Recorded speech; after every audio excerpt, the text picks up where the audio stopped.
Namaste and welcome to this exciting episode of Sattology, Debunking Mythology. Sat means truth, Logos means a study or science. Sattology means a science of truth or study of truth. Opposite of that is mythology, which means a science of fake lie imagination or study of fake lie imagination. So today we have a we are bringing some more proofs about the antiquity of Vedic culture or Hindu culture. Uh, I always joke when the Western world was in diapers, we were calculating stars and we were also recording them in our books. In fact, there is a more proofs in the Vedic documentation than anything the Western world can compile. It's my open challenge to most of the Western academics to come up with a proof. In fact, most of them, they believe in force rather than a proof, scientific proof, and the science is mostly based on experiential in the sense that pratyaksh praman, and what you can see is what you can get, and it keeps on changing. That's the problem with the Western calculation of history, because it keeps changing as science evolves. But the ancient Vedic scriptures mention about the stars and the phases of the moon and the sun, and they can accurately point to a time frame. So I have a very special guest, came after a long time, and she has been a very socially active on Twitter and Facebook and other places. And she keeps on sending her comments to those platforms. Without delay, let us welcome Rupa Bhaty. Namaste, Aditi ji. Namaste to all. Namaste. So when we talk about Brhadratha, and I think you have brought some more proofs on going back to 34,000 BCE, and the Western world is stuck around 4,000 BCE as the creation of the earth, which just proves how ignorant they are in a way. What do you have to say on that before we start off with this presentation? This episode is very astonishing for even us because we think that Rigveda happened just around 8 to 10,000 BC, like Michel Danino Saraswati book suggests. So, and there are so many new researchers who have come up with the idea. Okay, it was not more than 10,000 BC because it is impossible to have such linguistic diversities and such linguistically such rich language can exist uh, without all those new inventions of today's time. So there is always a gap between that because they feel that the language, such sophisticated language, cannot happen um, without any kind of civilization like Harappa's civilization is happening. So they are correlating the architecture or other things with the language. And in that way, they feel that it is impossible to have such a important civilization with such unique language. That is something kind of a blockage, of course, we do have. But they forget that something astonishing is still happening in today's time. When you see the Kumbh Mela and you find that all those Naga sadhus and other sadhus are coming from which place we don't know, they all emerge all of a sudden, and lakhs of population, they come to the Kumbh, and suddenly they again vanish in the thin air. So we don't know where they go. Um, the places, the kharas are there, so many places are there, and Himalayas are also there, and there's so many stories about the sages in the Himalaya, even from the 18th and 19th centuries also. And they know Sanskrit, of course, and they know the sophisticated language, of course. So people who are not wearing anything, people who are not having any technologically advanced thing with them, still have that language to communicate with each other, and they know much of more than what we know about our own civilization or past memories.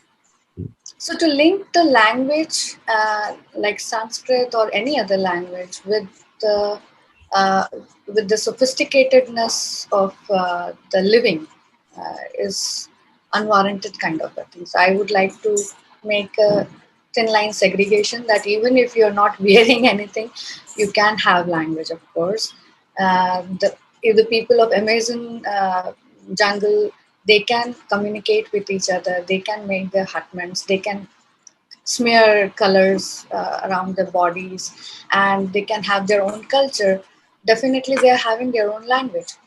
And what happens when you have the sophisticated language coming in, the things get transformed into that language also. So something of the southern Indian things will be coming in the Taittiriya Brahmana, and then you will suddenly notice that Taittiriya Brahmana, in which the word Samvatsar which comes, they are writing it as Samvatsar, tha, not the. So Samvatsar. So that is something very astonishing that even the swaras or the kind of pronunciation they are using, they are writing also in that Taittiriya Brahmana. So it appears like it has emerged from the south.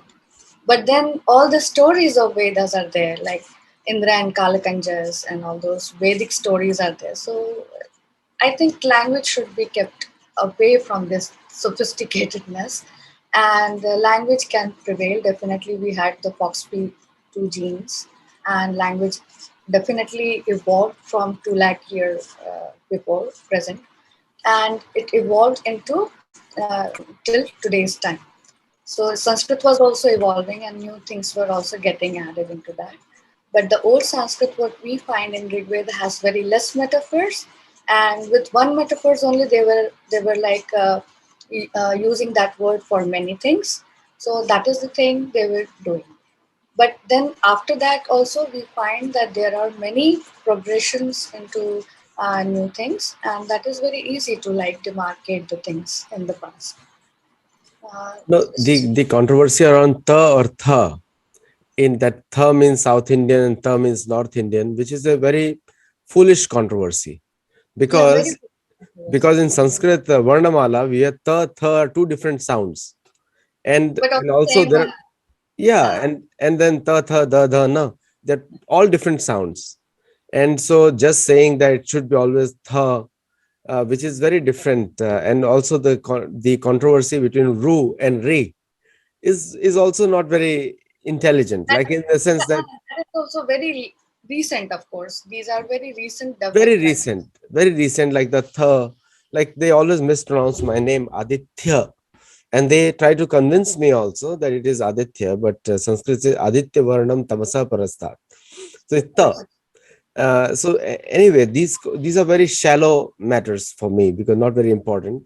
There are a lot of people who cannot pronounce la or ra, like the many of the Southeast Asians, they say ra as la, so it looks like lama, the not rama. So it is, but still the Bhagwan is bhavgrahi, saragrahi, so they understand very well. Anyway, coming back to the linguistic base, now if you look at the Europe, the entire division of European society was on linguistics basis, and they try to impose that on Bharat also. And in one of my last shows with Nilesh and all, Nilesh, we actually proved that the Bharatiya culture is all over India, not just few states. Like we took 5 festivals, and Nilesh ji proved in 5 festivals that it's the same dates everywhere. So the language-based division is a European construct, and right. they try to somehow, the I do not know how much the Indian political leaders did not understand when they organized the states on the basis of language, that they were importing a European colonial concept into India. What do you have to say? This is something very interesting. If you have heard about Neeraj Rai and Gyaneshwar Chaube, they are the people who are now coming up as the layer which are discovering. Can you Uh, speak louder a little bit? yeah, can I have this ear thing with me? I Yeah, think that would be more better. I just got it. yeah, Can you hear me? much better, much Much better. better, na? Yeah, Mm. yeah, okay. So what is happening is these people, very intelligent people, Neeraj Rai and Gyaneshwar Chaubey and the team, Anurag Kadianji and all, they are coming up with the new finds in genetics, and that is very important for us to understand what was happening in the past. But majorly, all of them are very much interested in what was happening within 5000 BC, from 5000 BC till today's time, to understand the AIT and OIT theories and uh, out of India theory, migration theory, or invasion theories. Um, my finds are going beyond that. It is going towards like 35,000 BC, 65,000 BC. Uh, Pre-Toba conditions are also prevalent, and they are there in Rigveda. So I'm trying to understand what was actually happening pan India during that time, and my more focus is before 26,000 BC, what was happening. So now, when the theories are built, if they are true, and you suspect something that is very much there in the scripture, evidence will definitely fall into place. So in today's discussion, we will come up with that also.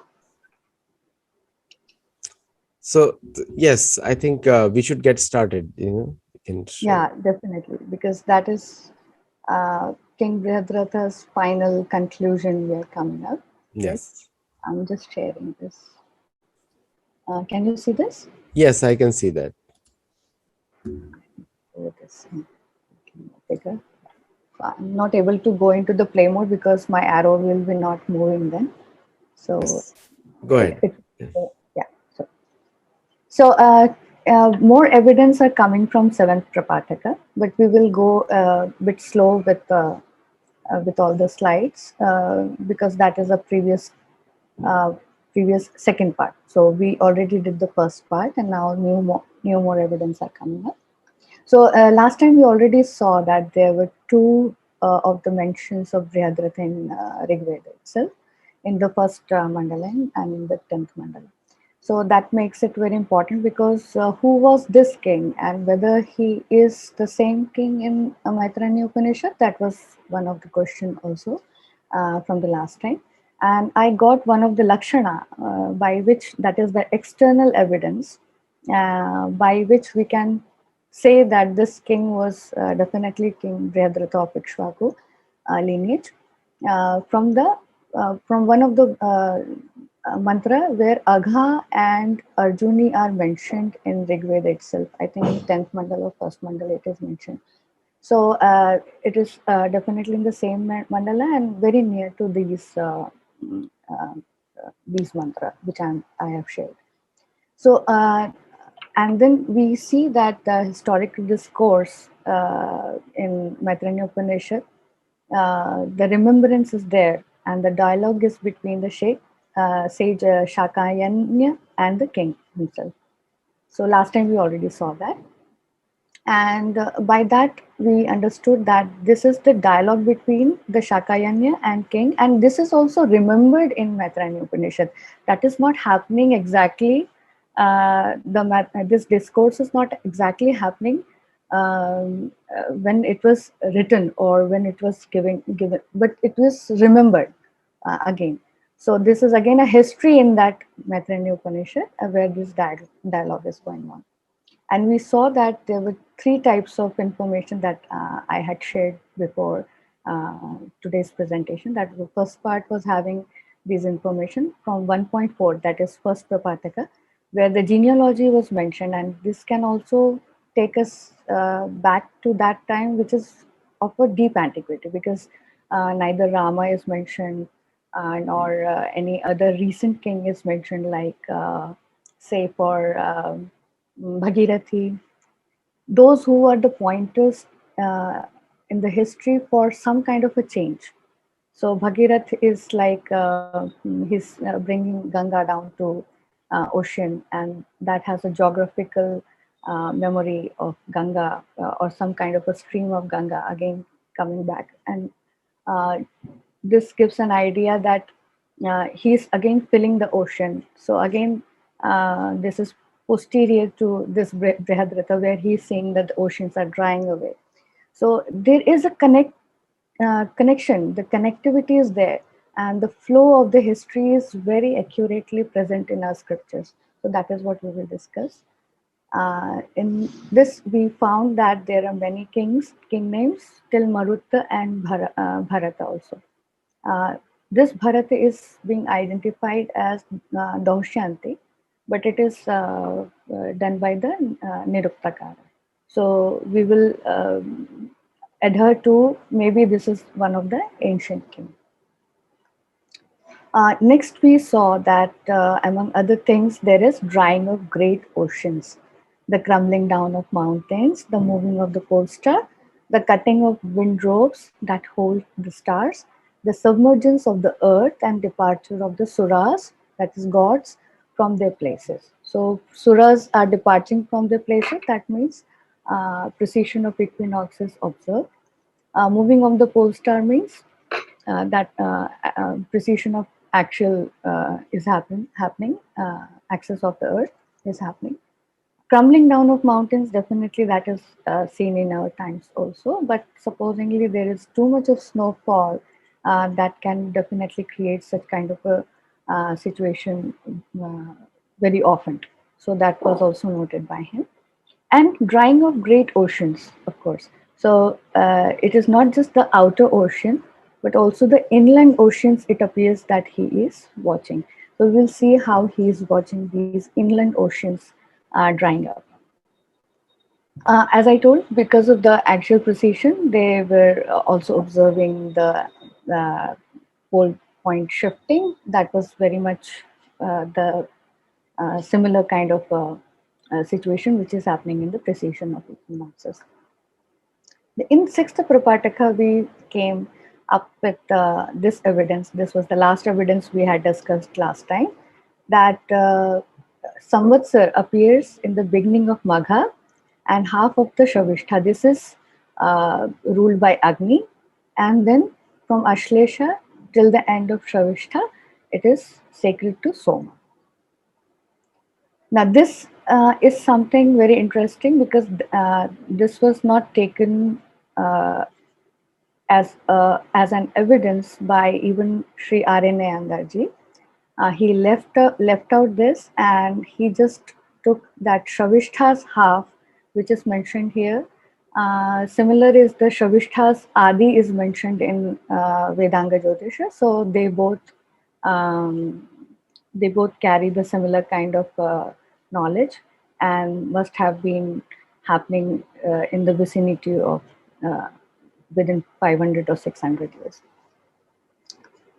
So I listed the problems, that was the astronomy error and how to eliminate that error, understanding genealogical pointers, then understanding geohazards enlisted with respect to other myths, and elimination of error of astronomical date of observation with respect to the enlisted geohazards. So now I'm coming up uh, Brihadratha's observation as true cognitions.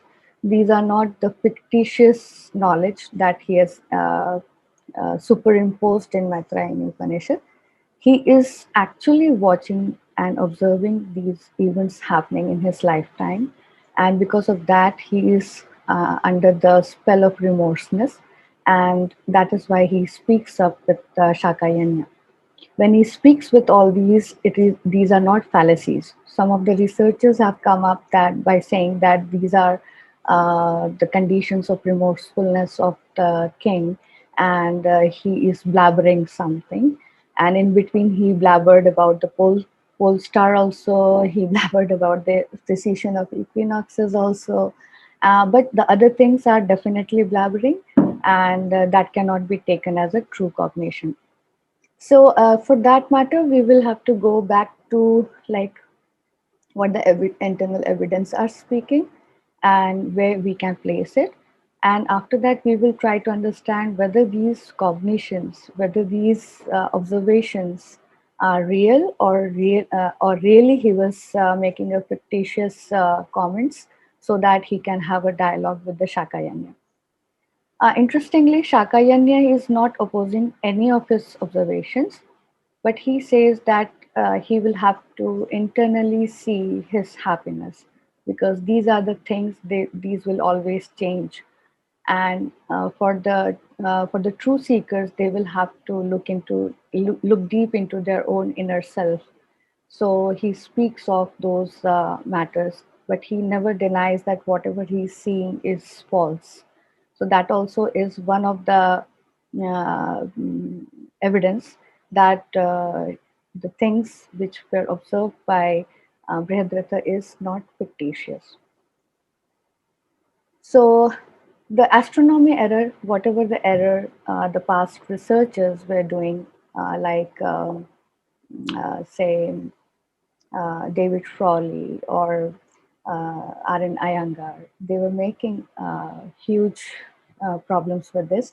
And in fact, they not only him, not only these two, but also others also were mentioning the same thing because of the problems created by the commentator. So the commentators who wrote Uttarayan and Dakshinayan words were taken as winter solstice and summer solstice point. In fact, these were just Vedic ayanas, and the commentators are aware of why they are using those words. So they were using the same word, but for the different earlier ayanas, which were Vedic ayanas. So Vedic ayana used to happen from vernal equinox to autumnal equinox, and autumnal equinox to vernal equinox. It was not happening with the help of winter solstice to summer solstice. And we had already discussed in many of the papers like Uttara Falguni book, and with you only we have discussed a lot of them. So the astronomy error for the Purva Paksh, I already showed that how they have taken. So since they took Magha, in fact, they took Shavistha at the winter solstice, and completely negating that the sentence is beginning with Magha Adyam, Shavishthardham Agneyam, and Krameto Kramena, inverted order, was Sarpadyam, and from Sarpadyam to Shavishthardhantam. That is Adi of the Sarpa. In fact, if we see that Adi, if we take the Adi of Sarpa, there will be always a gap of one nakshatra, because Adi of Magha and Adi of Sarpa will have 960 years of difference, and it will have difference of 13 degree 20 minutes also. So this was not the case. Actually, it was Sarpantam. So this can be taken as a small error, which probably the typo have created when we came into the Lipi and these sections when we came down from the oral tradition. So this was a small mistake.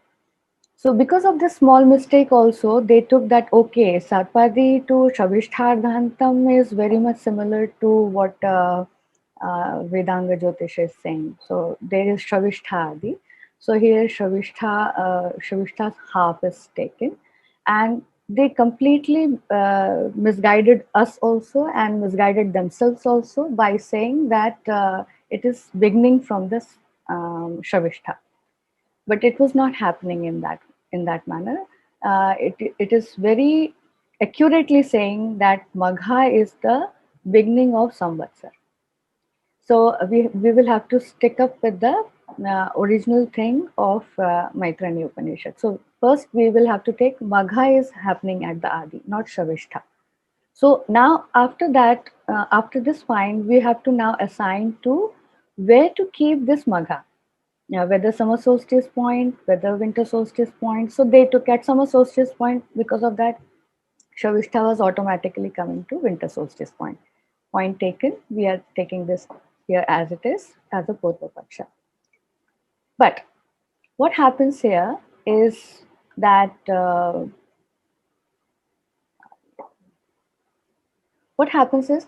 here we come with an internal evidence where the Vasant is the first month of the year. So this also I discussed last time, that in 6.33, that is 6th Prapataka, there says that Samvatsar tasya ema ishtaka yo vasanto grishmo varsha sharadhemant. That means that Samvatsar begins with the first break of Vasanta.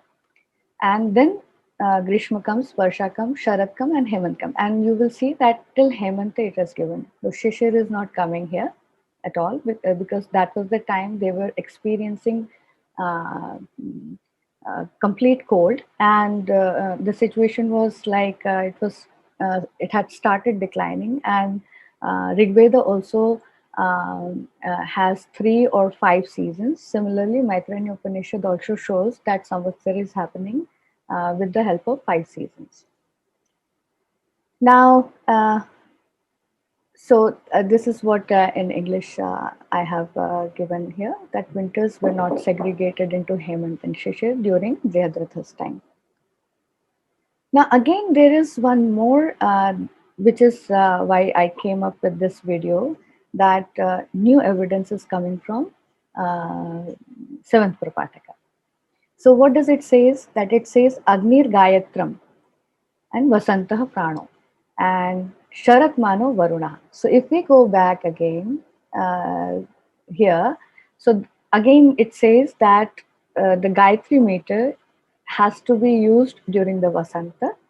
The Samans will be using this during the spring season, and it goes upward because the sun is now moving away from the equator. It will come up in the northern hemisphere and it becomes a prana.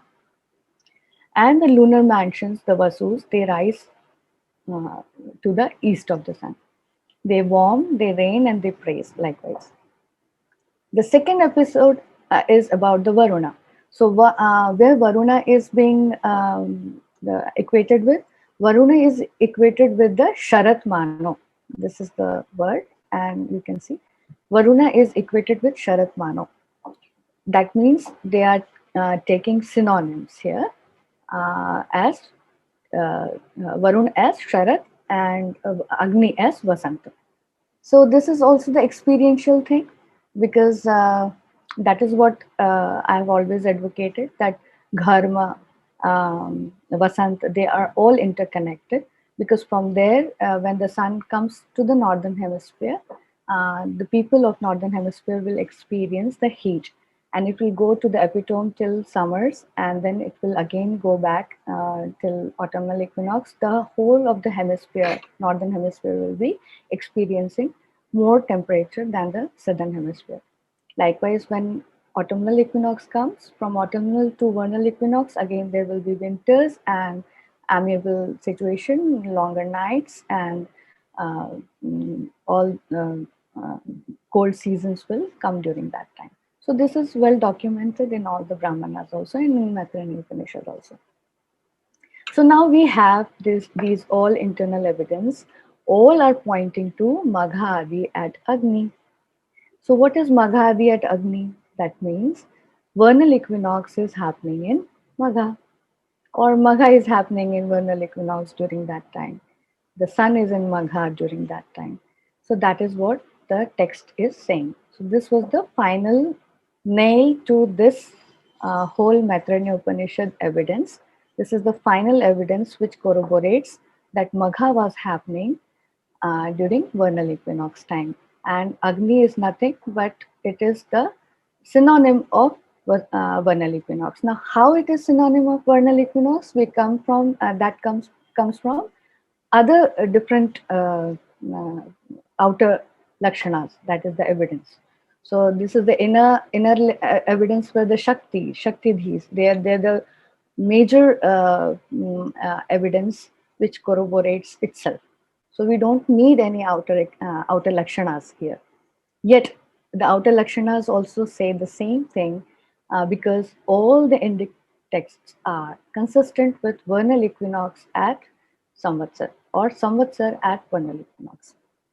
So we come Yad Vasantaha Yo Vasanta Agnim Adhatte Mukhya Eva Bhavati Atho Yonimantam Evainam Prajatam Adhatte. So Tatra Brahmana says very eloquently that Vasant is the thing where the Agni comes, Agnim Adatte.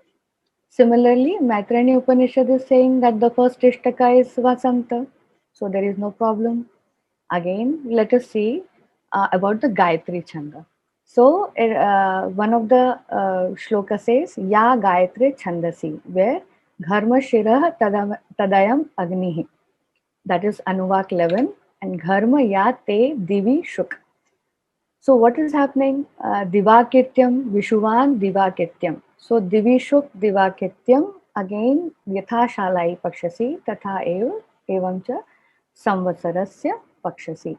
So this is what we are getting from Aitareya Brahmana, from other Taittiriya Brahmanas and other Brahmanas, Shatapatha Brahmana. Shatapatha says completely, there is no different opinion about it. Samvatsarha Esho Agni.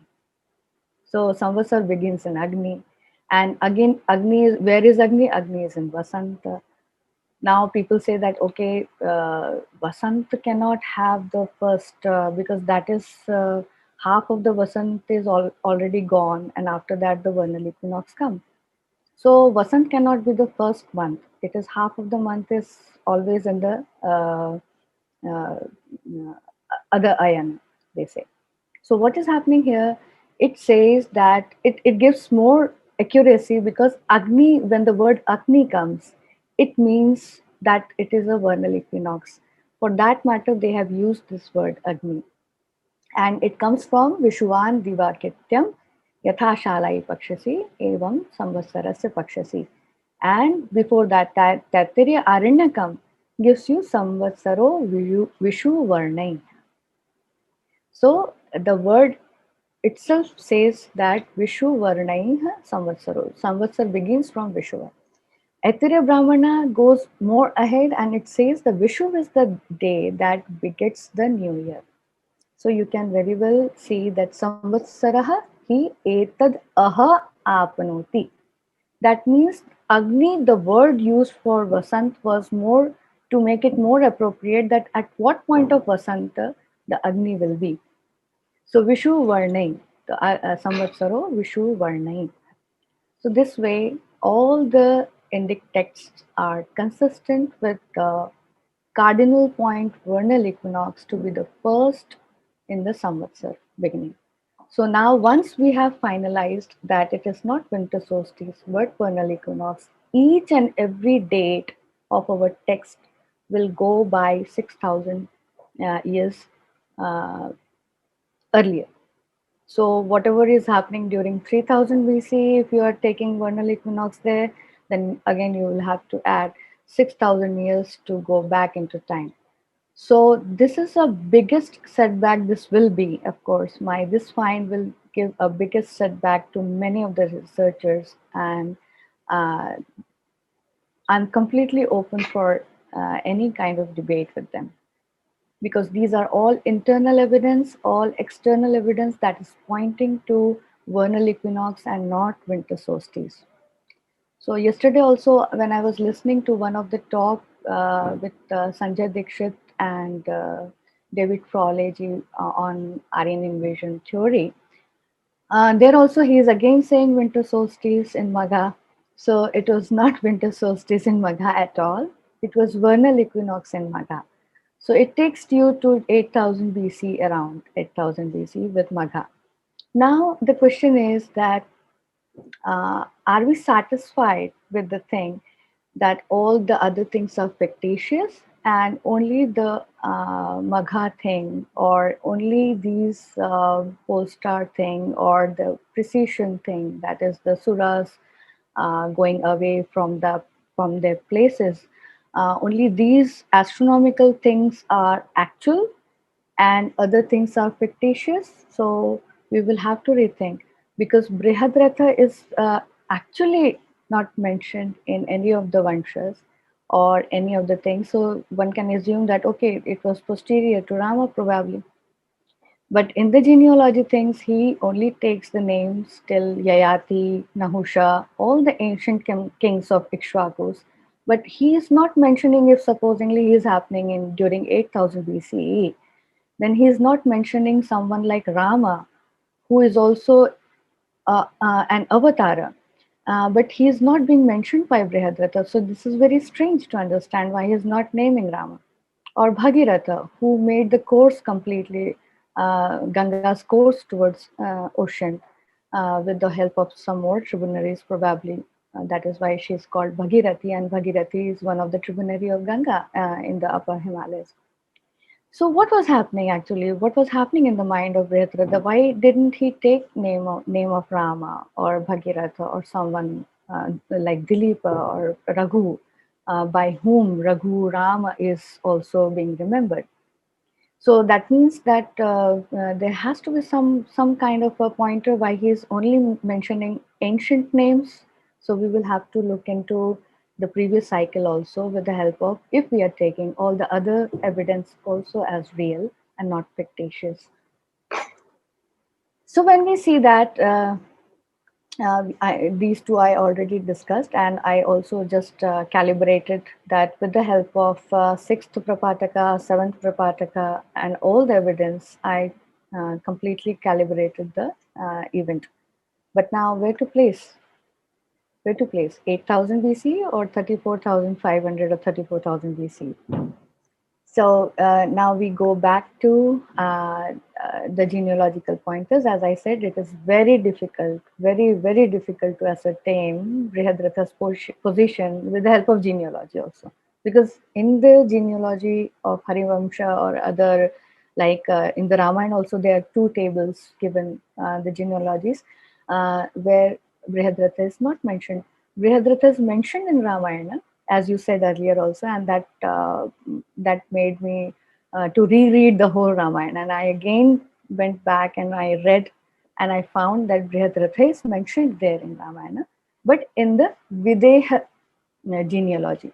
So that is something very interesting, that the same name is appearing in Videha genealogy. And that corroborates that at least this the Brihadratha, who is the Ikshvaku lineage king in Maitrani Upanishad, definitely was an Ikshvaku king, because he is mentioned in the Rigveda also and in the Maitrani Upanishad also. But he is so ancient, as we already saw the word Atmajaha, the Shish Atmajaha, the so ancient himself. Maitrani Upanishad is mentioning him as a very ancient king in the Ikshvaku lineage. He, itself, Maitrani itself is saying. So that is something very interesting, that because of the huge timeline, all the prominent kings are only being taken by the different genealogy sections, whether in Puranas, whether in Ramayana, or whether in Mahabharata. These are very few of the prominent kings. And even in Raghuvansha, Kalidas mentions that he is taking a leap into a huge ocean of Raghu Kula, but he is only able to take few drops out of it. So that is the beauty of Raghuvansha's first shloka itself. So he takes a leap into a huge ocean and he brings out very few of them, and he mentions them very few. So we see that with the help of genealogy, we can never come to a conclusion at which age these kings were, because they are only the prominent kings. So then, with the help of genealogy, we found that he is definitely a very old king in Ikshvaku lineage, and he is now not remembered in Ramayana or any Vamsha, Harivansha also, or in Mahabharata also, the Ramayana lineages. And he is not mentioned because there are so many kings, and how to remember all those kings? Although Maitreya Upanishad is mentioning this, and still he is not being present in any of them. So now we go to, at least now we can think that Maitreya is assigning him to a very ancient king. So let us see what other evidence takes us to, and where it takes us to. So when we see that the observation is actually absolutely opposite of flood myths. So we have the flood myths all around. We have already discussed about the flood myth in the first part also. So we have flood myths everywhere, but we don't have any myth regarding the receding of ocean. So the levels were receding, and we don't know. Not a single myth from outside India is coming up. But inside India, we have many myths, like Parshuram reclaiming Kerala land. Then Auguste is drinking ocean. That means much of the land is again visible. Coastal lands are again getting visible. So we have two, three myths, and the third myth is from Maitreya Upanishad itself is saying that all the oceans are drying. So this is something very unique, and this has come to us because of the oral tradition, probably. And without that, it was impossible to have all these memories, so ancient memories of last glacial maximum times, and before that, when the receding was seen, the beginning of receding was seen by Brihadratha, and the final finale was happening when the complete drying of ocean was happening, and that is the time when the Agastya drinks up the whole ocean. And after that, Bhagirathi takes Ganga's one of the tributaries to main Ganga, probably making it more wider so that the Ganga reaches till the lands where the Sagara's son's ashes are there, and Ganga can touch those ashes.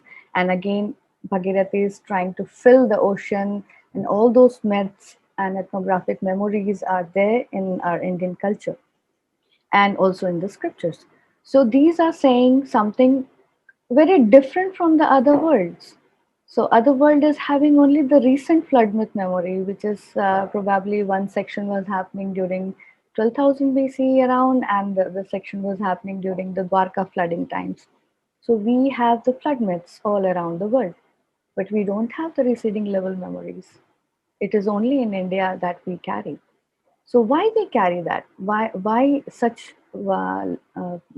important notes are being carried as myths? We always take it as a general stories and literal stories, and we make so many serials and dramas about that.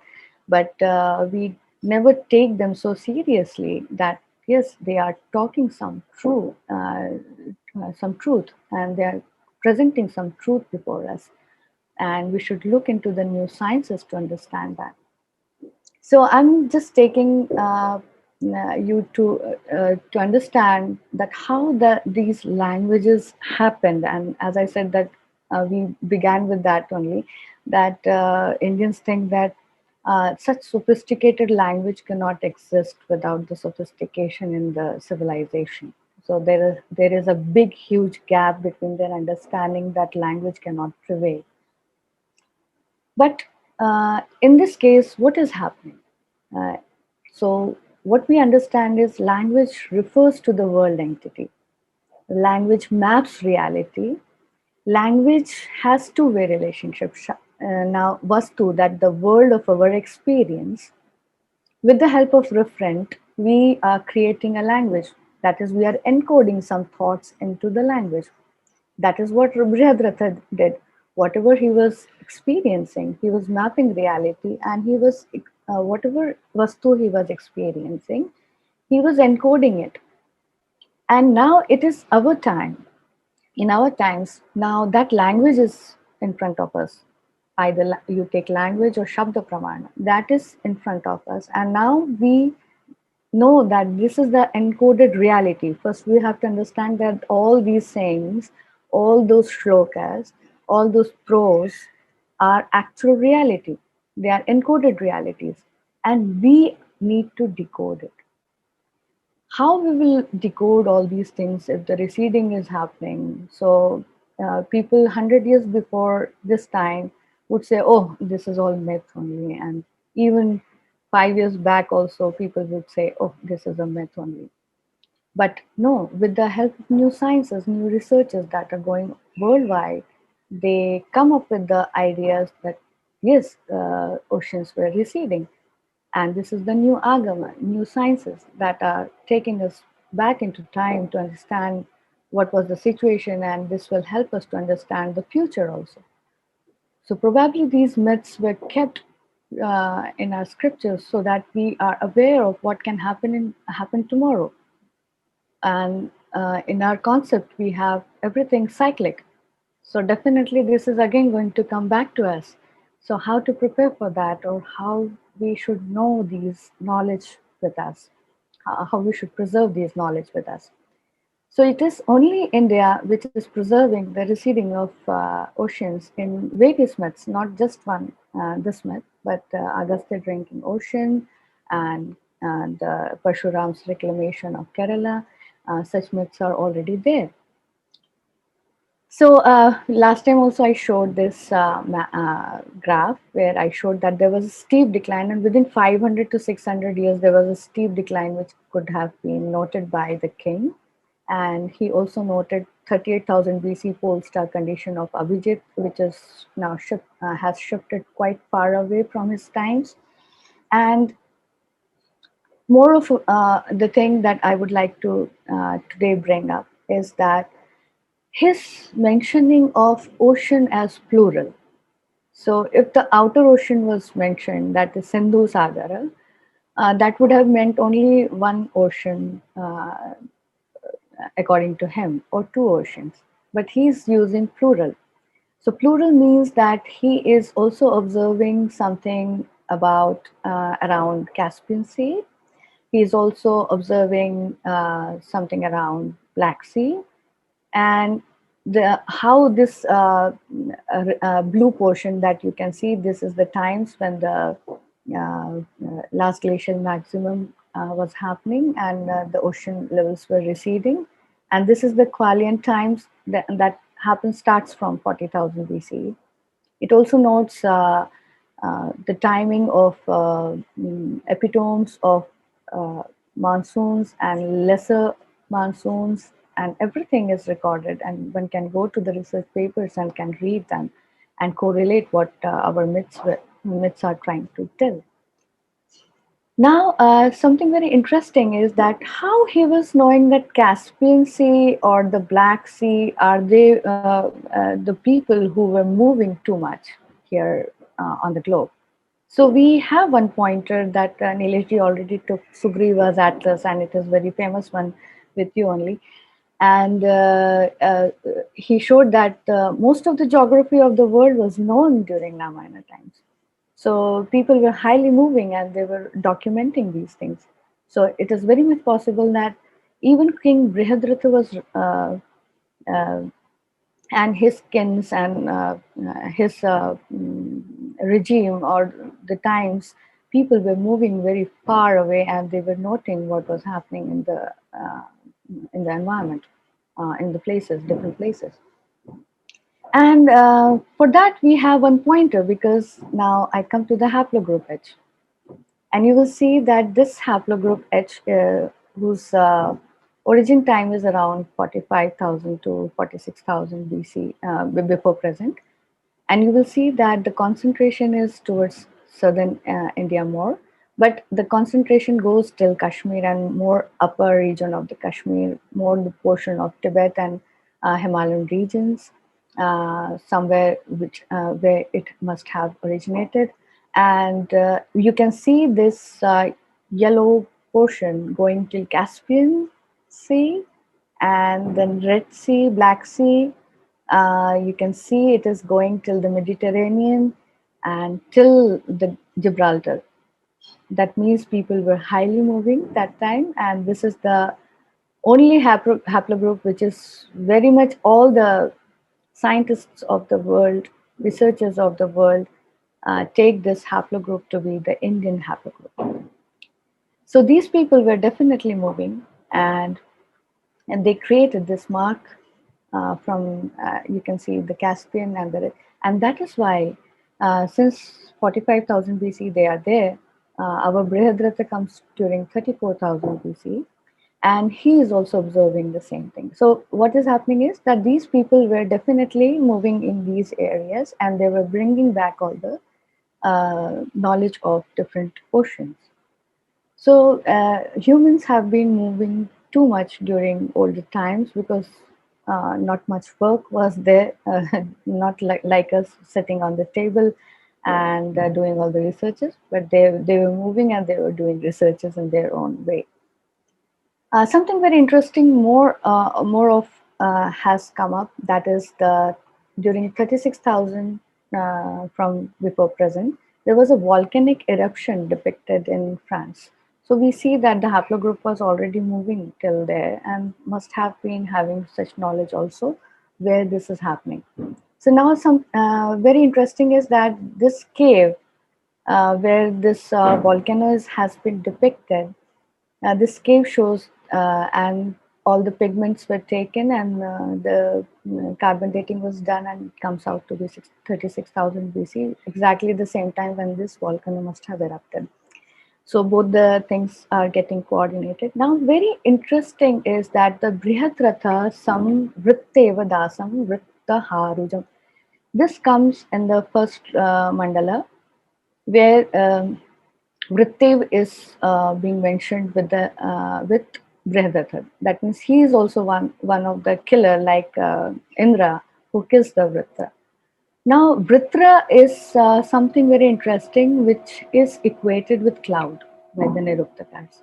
So, it appears that such happenings when such clouds were forming due to the volcanic eruption, and for few years the whole earth must be like under the spell of these catastrophe.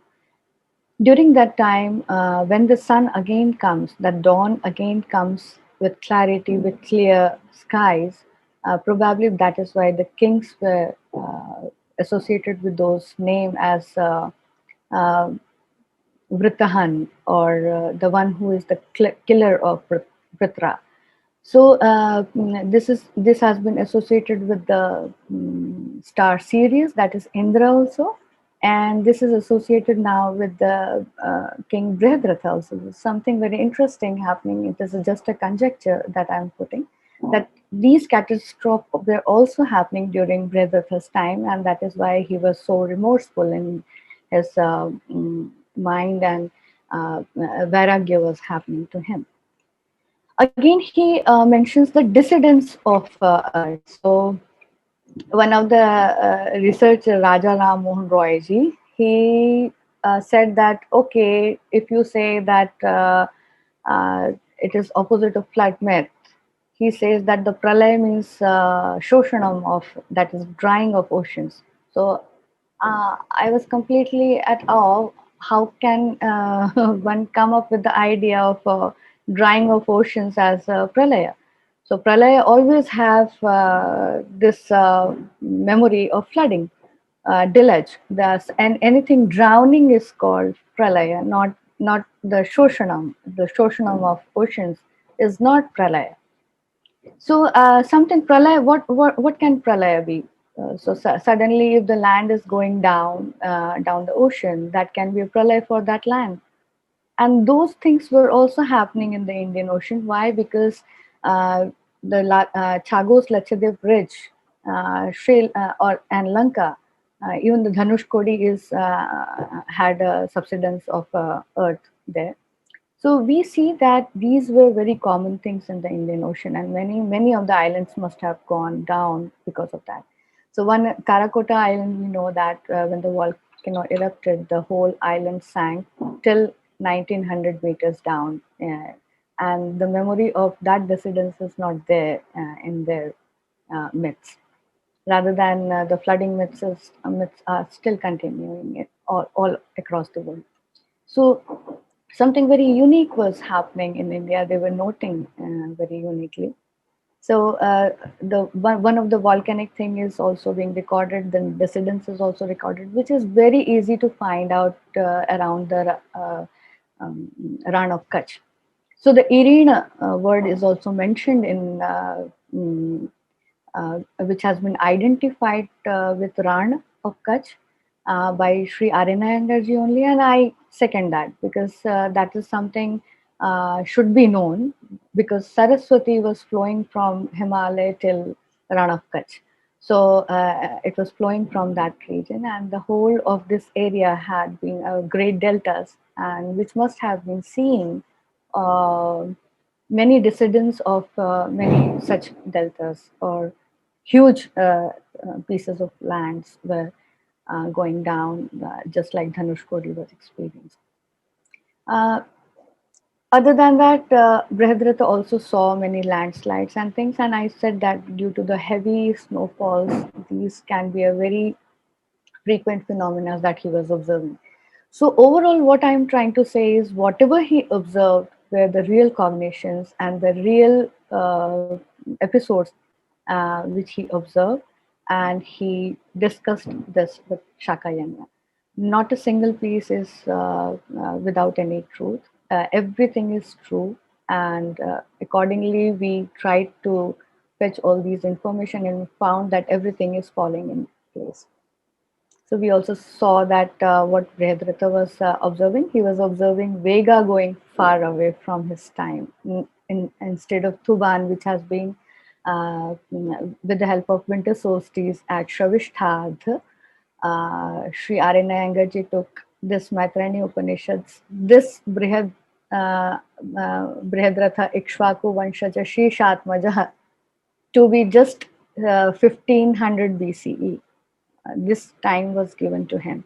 So I think we have given a scant justice to any of our scriptures, and this is very, I feel very uncomfortable with this, that why the internal evidence were never taken into account, why they were not read properly, why they were not cited properly. But then we are always over influenced with the Western scholars. We are also very over influenced and overwhelmed with our predecessor researchers, and we always take those references and we never try to study the whole scripture by our own self. So my request to the new researchers will be that please dig all the internal evidence, please exhaust all the internal evidence first before going into the Lakshana part to fetch other evidence from some other scriptures just to make fit the jigsaw puzzle here.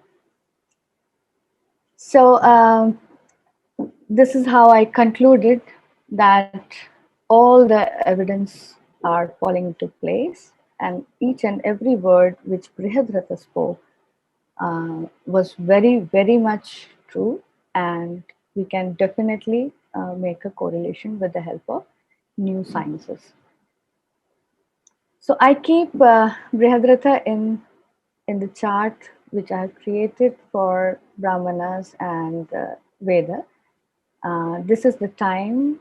This is the time when it is happening. During that time, wild rice in Sri Lanka is also found, and wild rice is mentioned in many of our scriptures also. And this is the time when the other markers were coming up, and it is also mentioned in Rigveda with the help of Vrtasur, Vritahana. One can correlate all the things together to find the greater truth and to reach to some kind of a conclusion in a very faithful way, in a very constructive way, in a very proper manner. We can definitely reach to all the truths of our scriptures, and not a single thing is a myth. All are facts, and all are observed, and all are real cognitions, only if they are not interpolated. So even if they are interpolated, we can always find that which portion is interpolated. So that is all what is about the Mahabharata and Ramayana also. There's few things which are interpolated, and with the help of these sciences, we can um, always come to more deeper truth of those scriptures. So today I will conclude here only. Thank you so much, Rupaji, for such a detailed presentation on this. And I really liked the way you presented all these facts and through presentations, and to make it so practical, because most of the Western world, they do not understand that the proofs given in Rigveda are like, when somebody writes Rigveda or any of the Vedic literatures, they include the proofs inside that, and there is no need to go outside and bring in the reference like most of the Western authors do. And Indian Indologists who are inspired by the Western Indologists, both are equally bad. They just repeat instead of doing their own original research. Like the proof of Ramayana is in Ramayana, proof of Mahabharata is in Mahabharata. Because they assume that those people who are writing are Stone Age people, they don't know how to write or read. They assume that. Believe me, English language that we speak is by training and whatever we have. But if you were to revert to Sanskrit, it will be far more accurate, isn't it? Exactly. And so the people, the I would say the ignoramuses of the Western academicians, and the ignoramuses of the Indian universities who follow them, both are responsible for debacle in producing the dates. What do you have to say on that? Uh, Definitely. Why it is happening? Because as I already spoke, they're taking just references of other researchers. So if you Correct. see all those Western researchers, books or papers or anything, you will find the book is must be having less page, but references behind that is appended with a Huge huge references. Yeah. references. Because So because when you're lying, you have to prove with 1,000 lies. definitely, And definitely. the secondly, the reason is the problem with the Western historians is they are desperately trying to prove the validity of their own faith, desperately. So it's called, in Sanskrit, it's called Atmate Manite Jagat. If I am a fool, the whole world looks like a fool to me. And if I'm intelligent, then I will learn from everywhere in the world. It's very simple. So the motive is questioned here, because they are trying to syncretize everything with Jesus' birth, which itself is Agree. a phenomena which most of the Western authors Don't accept. agree. Yeah. I don't agree, because some majority of the Western writers and the movies also, you can see based on that, who are banned, they have all proved that Jesus never existed. Now it is, see, the problem with India is proving that yes, Jesus existed, where India should not be bothered about it. It's your matter. But at least we should be, as a Hindu person, Hindu American or Hindu, we have to focus only on our version, like what Vyasdev says, what Valmiki says, what other rishis are saying. Because if you keep relying on Western world, then one day milk will be good, second day milk will be bad. You'll be just having a toss every day, milk is good or milk is bad. And they recently came up with a study that turmeric causes cancer. This also they're coming up with. So Okay. like one day turmeric is good, another day turmeric is bad. Third day cumin seeds are good, fourth day ginger is bad, or ginger is good then again. So it's like a flip flop, and it's all based on marketing gimmicks. And Biases are there. Yeah, definitely. Marketing gimmicks, definitely. it's all marketing gimmicks. They're trying to sell very hard about Hmm. Jesus, and they're very trying to sell hard about Muhammad and other leaders they have. All Abrahamic faiths for it's a black box for me practically, because we have to focus on our history. What to think of others? Definitely. So you would be amazed that the new researchers that have come up, that all the Europeans and those side peoples, they were completely dark in complexion. The lighter alleles, they came from India only. So the one Irishman that has been found and that has Indian alleles. So something very interesting is now you equate who thus use can be. Like if you Yeah, feel that they're black, so they must be coming from that. And we were the Aryans who were fighting them back in yeah, we are the Aryans. Say, people who believe in Bhagavad Gita and the Aryavarta. Vedic culture. We are Aryavrats. We are Aryans. We are And Aryans. So we yes, were fighting Dasyus, and if you feel that these Dasas or Dasyus were dark in complexion, so those were the European people probably. I asked them, which is high population in number, India or Europe? India. So the water always flows from a larger quantity to a smaller quantity. It's a natural line Definitely, of physics. And I said, then who must have gone there? We have gone there. So we have gone there. and therefore our genes are same as the race. Even today, Persians call them Aryans. So, Yeah, so when you ask a Persian guy, before the Islamic conversion, you ask him, who are you? He said, I'm an Aryan. Okay, that means you were a Hindu before? No, no, no, no, no. That is against Islam. I said, again, you drink. Thank So, you so much. yeah, thank you giving me opportunity. Namaste all and thank you. आप कुछ बोल रहे थे. You were saying something. Actually, whatever they remember that the biblical started from 4004 BC or something, that was the final deluge that was happening around the Mediterranean and Black Sea and Red Sea. And after that, the Noah comes and then everything is happening. So it appears to me that they have the very recent memories, Yes. uh, the like Dwarka flooding and also it appears to me. I will stop it here only. Yeah, no, they have recent memories and they keep changing their memories also. Like, Yeah, like to benefit it's themselves. like an open source software. Whatever doesn't work, change it. Mm. And if you look at the American culture and the European culture, destroy everything. Whatever is old, destroy it. Why there are Exactly. no Native American temples in North America? No Exactly. Native They American have to be temples. done. What happened to Native American temples in South America? No temples left. In Because fact, what they have, definitely till 18th, 19th, 18th, 17th century, they were completely barbarians. yeah, They come, they plunder, they completely demolish everything, and they kill you for they believe that they are the better people.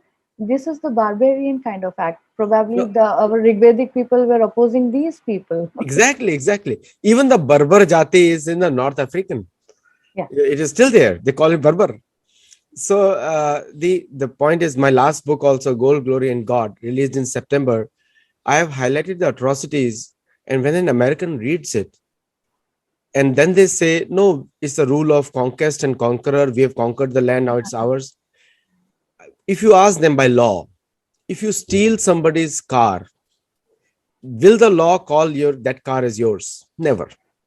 Same applies to land. If you occupy somebody's land, it is stolen. You may have made a lot of changes, but still built on a stolen foundation. So it Exactly. can never be yours. So the thank you so much. And I've always said USA, New Zealand, Australia, Canada, these are occupied territories, including Pakistan is an occupied territory. All belong to the natives of those lands, and they have the first claim on anything that land produces. Namaste and thank you.